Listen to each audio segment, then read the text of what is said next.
ബാർക്കോഴ കേസിൽ K M മാണിക്ക് തിരിച്ചടി. വിജിലൻസ് കോടതി നടപടികൾ സ്റ്റേ ചെയ്യണമെന്ന ആവശ്യം ഹൈക്കോടതി തള്ളി.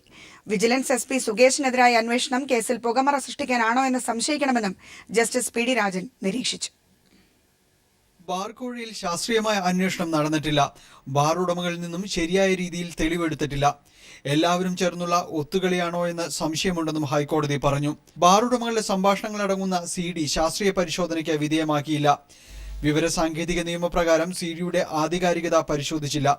ആധികാരികമായ ഫോറൻസിക് പരിശോധനാ റിപ്പോർട്ടില്ലാതെ CD ഹൈക്കോടതി പരിശോധിക്കില്ല എന്ന് പറഞ്ഞ കോടതി CD തിരികെ നൽകി. സുകേഷിനെതിരെ ജനുവരിയിൽ ക്രൈംബ്രാഞ്ച് അന്വേഷണം തുടങ്ങിയെങ്കിലും ഇതുവരെയും കേസ് രജിസ്റ്റർ ചെയ്യാത്തതെന്തെന്നും ഹൈക്കോടതി ചോദിച്ചു. CD സംഭാഷണങ്ങൾ പിന്നീട് ചേർത്തതാണോ എന്ന് അന്വേഷിച്ച് കണ്ടെത്തണം. ഇതിനുള്ള സൗകര്യങ്ങൾ തിരുവനന്തപുരം ഫോറൻസിക് ലാബിന് ഇല്ലാത്തതിനാൽ മറ്റെവിടെയെങ്കിലും പരിശോധന നടത്തിയോ എന്ന് പോലീസ് വ്യക്തമാക്കണം. തെളിവുണ്ടെങ്കിൽ എന്തിന് സുകേഷിനെ സർവീസിൽ തുടരാൻ അനുവദിക്കണമെന്നും ഹൈക്കോടതി ചോദിച്ചു. മൊബൈൽ ടവറുകൾ മാത്രം കേന്ദ്രീകരിച്ച് നടത്തിയ അന്വേഷണം എങ്ങനെ ന്യായീകരിക്കാനാകും? രാജ്യത്ത് എവിടെയും സഞ്ചരിക്കാൻ പൗരന് അവകാശമുണ്ടായിരിക്കെ ഇത് തെളിവാക്കി എങ്ങനെ മാണിയെ കുറ്റവിമുക്തനാക്കിയെന്നും ബാർക്കോഴ കേസിൽ സത്യസന്ധവും സുതാര്യവുമായ അന്വേഷണം നടന്നുവെന്ന് പറയാനാവില്ലെന്നും ഹൈക്കോടതി നിരീക്ഷിച്ചു. ക്രൈംബ്രാഞ്ച് SP ഉണ്ണിരാജയുടെ വിശദീകരണം തൃപ്തികരമല്ല. പ്രഥമദൃഷ്ട്യാ എന്തു തെളിവ് ലഭിച്ചുവെന്ന് പറയണമെന്നും കോടതി ആവശ്യപ്പെട്ടു. സുകേഷിനെതിരെ അന്വേഷണം നടന്നുവരികയാണെന്ന് പറഞ്ഞ് മാണിക്കെതിരായ തുടരന്വേഷണ നടപടിയിൽ ഇടപെടാനാവില്ല. അടിയന്തര പ്രാധാന്യമുള്ള കേസല്ല ഇതെന്നും ഹൈക്കോടതി പറഞ്ഞു.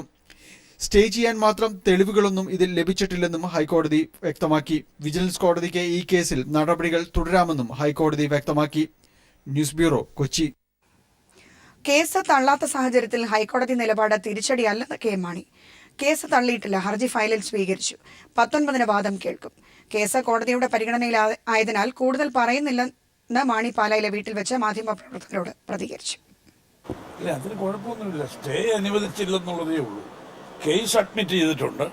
കേസ് അഡ്മിറ്റ് ചെയ്തിട്ട് വാദത്തിന് വേണ്ടിയിട്ട് 19-ാം തീയതി വെച്ചിരിക്കുക. 19-ാം തീയതി വിശദമായി കേസ് മറ്റ് നടപടികളിലേക്ക് കിടക്കും. തിരിച്ചടിയായെന്ന് തോന്നുന്നുണ്ടോ? അതെങ്ങനെയാ തിരിച്ചടിയാകുന്നത്? എങ്ങനെയാ?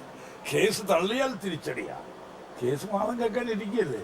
സ്റ്റേ മൂവ് ചെയ്ത് സ്റ്റേ മാത്രം വേണ്ടാന്ന് വെച്ചു. സ്റ്റേ ഇപ്പം അനുവദിക്കുന്നില്ല. കേൾക്കട്ടെ, വാദം കേൾക്കട്ടെ. ബാർക്കോഴ കേസിൽ വിജിലൻസ് നടപടികൾ നിർത്തിവെക്കണമെന്നാവശ്യപ്പെട്ടുള്ള ഹർജി തള്ളിയത് കെ എം മാണിക്കും UDF-നുമേറ്റ കനത്ത തിരിച്ചടിയാണെന്ന് CPM സംസ്ഥാന സെക്രട്ടറി കോടിയേരി ബാലകൃഷ്ണൻ. സുകേഷിനെ സംബന്ധിച്ച് സമർപ്പിച്ച റിപ്പോർട്ടിൽ ഹൈക്കോടതി അസംതൃപ്തി രേഖപ്പെടുത്തിയതും ശ്രദ്ധേയമാണ്. ബാർക്കോഴ കേസിൽ മാണിക്കും സർക്കാരിനുമെതിരെ വന്ന നിരവധി പരാമർശങ്ങളിൽ അവസാനത്തേതാണ് ഇപ്പോഴത്തെ വിധി. വിധി കണക്കിലെടുത്ത അഴിമതി കേസിൽ പ്രതിയായ മാണി തെരഞ്ഞെടുപ്പ് മത്സര രംഗത്ത് നിന്ന് മാറി നിൽക്കണമെന്നും കോടിയേരി പ്രസ്താവനയിലൂടെ ആവശ്യപ്പെട്ടു. സുകേഷിന്റെ രണ്ടാമത്തെ റിപ്പോർട്ടിന്മേലുള്ള ഗൂഢാലോചന അന്വേഷിക്കണമെന്ന് ബിജു രമേശ്. സുകേഷിന്റെ നിലപാട് മാറ്റം സമ്മർദ്ദം മൂലമെന്നും ബിജു രമേശ് പീപ്പിൾ TVയോട് പ്രതികരിച്ചു. വളരെ സമ്മർദ്ദം ഏതോ രീതിയിൽ വന്നു, അദ്ദേഹത്തെ കൊണ്ട് പുറപ്പെടുവിപ്പിച്ച് കൊടുത്തതാണ് എന്നുള്ളതാണ് ഇപ്പോഴും ഞാൻ വിശ്വസിക്കുന്നത്. അത് ഡീറ്റെയിൽഡ് ആയിട്ട് അന്വേഷിക്കാൻ കൊടുത്ത സുകേഷിന്റെ ആദ്യത്തെ റിപ്പോർട്ടിൽ തെളിവുകളെല്ലാം ഉണ്ടായ തെളിവുകൾ രണ്ടാമത്തെ തെളിവുകൾ ഇല്ലാതായത്. അപ്പൊ ഇതിനകത്ത് ഗൂഢാലോചന നടന്നു എന്ന് പറയുന്നത് മാണിസാറിനെ രക്ഷിക്കുന്നതിലേക്ക് വേണ്ടി തെളിവുകൾ നശിപ്പിക്കുന്ന രീതിയിലുള്ള ഗൂഢാലോചനയാണ് നടന്നിട്ടുള്ളത്. UDF-ന്റെ മദ്യനയമാണ് പ്രായോഗികമെന്ന് മുഖ്യമന്ത്രി ഉമ്മൻചാണ്ടി. നഷ്ടം വന്നവരാണ് ആരോപണം ഉന്നയിക്കുന്നതെന്നും ഉമ്മൻചാണ്ടി കോഴിക്കോട് പ്രതികരിച്ചു. LDF സർക്കാർ അധികാരത്തിൽ വന്നാൽ മദ്യ ഉപഭോഗം കുറയ്ക്കാനായി മുൻ സർക്കാരുകൾ സ്വീകരിച്ച നടപടികളിൽ മാറ്റം വരുത്തില്ലെന്ന സീതാറാം യെച്ചൂരി. പൂട്ടിയ ബാറുകൾ തുറക്കില്ലെന്നും മദ്യ ഉപഭോഗം കുറയ്ക്കാൻ LDF കൂടുതൽ നടപടികൾ സ്വീകരിക്കുമെന്നും യെച്ചൂരി വ്യക്തമാക്കി. LDF വന്നാൽ 5 സ്റ്റാർ ഹോട്ടലുകളിലെ മദ്യവിൽപ്പന പരിശോധിക്കുമെന്ന് CPM സംസ്ഥാന സെക്രട്ടറി കോടിയേരി ബാലകൃഷ്ണൻ പറഞ്ഞു. LDF സർക്കാർ വന്നാൽ ബാറുകൾ തുറക്കുമെന്നത് ഉമ്മൻചാണ്ടിയുടെ കള്ളപ്രചരണമാണെന്ന് പ്രതിപക്ഷ നേതാവ് VS അച്യുതാനന്ദൻ കുറ്റപ്പെടുത്തി. മദ്യ ഉപഭോഗം കുറച്ചുകൊണ്ടുവരാനുള്ള നിയമസഭാ തെരഞ്ഞെടുപ്പിൽ 4 മണ്ഡലങ്ങളിൽ BJP കോൺഗ്രസ് ധാരണയുണ്ടെന്ന് CPM സംസ്ഥാന സെക്രട്ടറി കോടിയേരി ബാലകൃഷ്ണൻ. നേമം, തിരുവനന്തപുരം, ഉദുമ, മഞ്ചേശ്വരം മണ്ഡലങ്ങളിലാണ് BJP കോൺഗ്രസ് ധാരണയുള്ളതെന്നും കോടിയേരി കൂട്ടിച്ചേർത്തു. സീറ്റ് വിഭജനവും സ്ഥാനാർത്ഥി നിർണയവുമായി ബന്ധപ്പെട്ട തർക്കങ്ങൾ UDF-ലെ ആഭ്യന്തര യുദ്ധത്തിന് ആക്കം കൂട്ടുന്നു. ഇതിനിടെ സീറ്റ് വിഷയത്തിൽ INTUC നേതൃത്വവുമായി കോൺഗ്രസ് ആസ്ഥാനത്ത് നടത്തിയ ചർച്ച തീരുമാനമാകാതെ പിരിഞ്ഞു.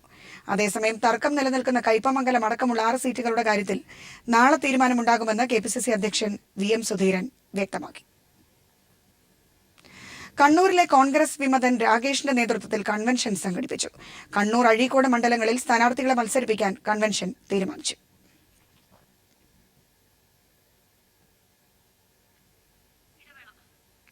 വിവാദ കത്തിന്റെ പേരിൽ സരിതയ്ക്കെതിരെ മുഖ്യമന്ത്രി ക്രിമിനൽ മാനനഷ്ട കേസ് നൽകി. സരിതയും മാധ്യമപ്രവർത്തകരും ഉൾപ്പെടെ 5 പേർക്കെതിരെയാണ് കേസ്. ഹർജിയിൽ കോടതി അടുത്ത മാസം 28-ന് വാദം കേൾക്കും.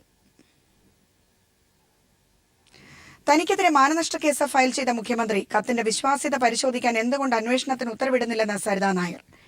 മാനഭംഗത്തിനിരയായി എന്നൊരു സ്ത്രീ വെളിപ്പെടുത്തിയാൽ കേസെടുക്കണമെന്ന നിയമമുള്ള രാജ്യത്ത് എന്തുകൊണ്ട് തനിക്ക് നീതി ലഭിക്കുന്നില്ലെന്നും സരിത ചോദിച്ചു. തനിക്കെതിരെയുള്ള മാനനഷ്ട കേസ് നിയമപരമായി നേരിടുമെന്നും സരിത പറഞ്ഞു. തന്നെ അറിയില്ല എന്ന മുഖ്യമന്ത്രിയുടെ വാദം തെറ്റാണെന്ന് വരും ദിവസങ്ങളിൽ തെളിയിക്കുമെന്നും അവർ തിരുവനന്തപുരത്ത് പറഞ്ഞു. People exclusive. കോടതി ഉത്തരവിന്റെ മറവിൽ കോഴിക്കോട് മലാപ്പറമ്പ് UP സ്കൂൾ അടച്ചുപൂട്ടാൻ സർക്കാർ നീക്കം.